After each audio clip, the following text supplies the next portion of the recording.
Welcome to Side Notes. I'm here at the Toronto Webfest 2014. I'm here with Bernie from the web series of Lizzie Bennet Diaries. Bernie, thank you so much for your time. Thank you for having me. And quickly, give us a quick synopsis of Lizzie Bennet Diaries. Sure.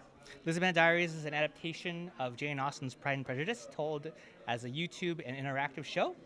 It had over 100 videos last year, and it ended last year.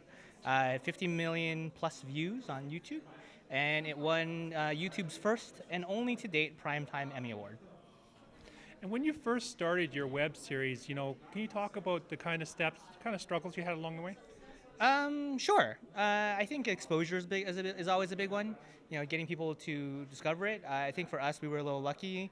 Well, I'll say lucky. We're fortunate that we tied into such a known brand like Jane Austen. Worldwide brand. So after that, it was just about execution, making a good show, and then finding people to help out. That's important too. Well, you were on a panel a couple minutes ago called Courting Branding. Can you talk a little bit about how important it is with the branding of the web series?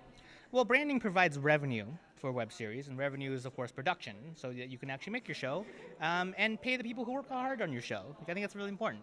So if you successfully execute a branding pitch and you get a brand in, ideally you can do a show where everyone gets paid, which I think is huge in kind of the independent world. So like in our shows, all the people who work on our shows are compensated. Even the interns are paid in our show. And how long did it take?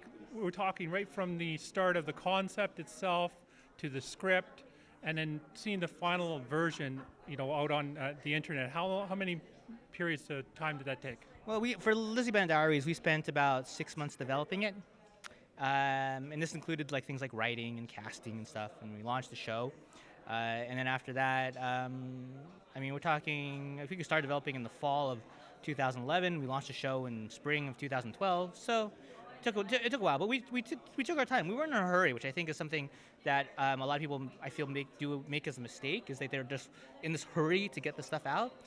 I think it's more important to make a good show rather than to be fast.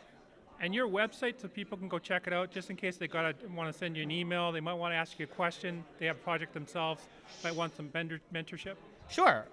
You can go find Lizzie Bennet Diaries at youtube.com/Lizzie Bennet, Lizzie, Bennett with one T, or you can go to our company website, pemberleydigital.com, where we have our other shows, Emma Approved, which is the adaptation of Jane Austen's Emma, and our forthcoming Frankenstein adaptation with PBS Digital, Frankenstein MD, coming this fall. But taking a look at all the stuff that you've done, right from the beginning to now, what are some steps that you want to help with the up-and-coming artists, maybe some struggles you had along the way that you can give advice on people on how to avoid this stuff? Research, I think, is really important, and that's kind of like an encompassing thing about being a student of the game. It doesn't matter how good you are or how good you think you are, you're always still a student in the game. On the panel we were just on with some of the people who were interviewing before me, I had my notepad out and I was taking notes from what the people next to me were saying. I was like, that's a great idea. I never thought of that. Let me think about this. So I think it's really just having that mindset of I'm going to learn and learn and learn and get better and get better and get better, and eventually you'll be good enough for whatever that is in your eyes. Good enough being a very relative thing, of course.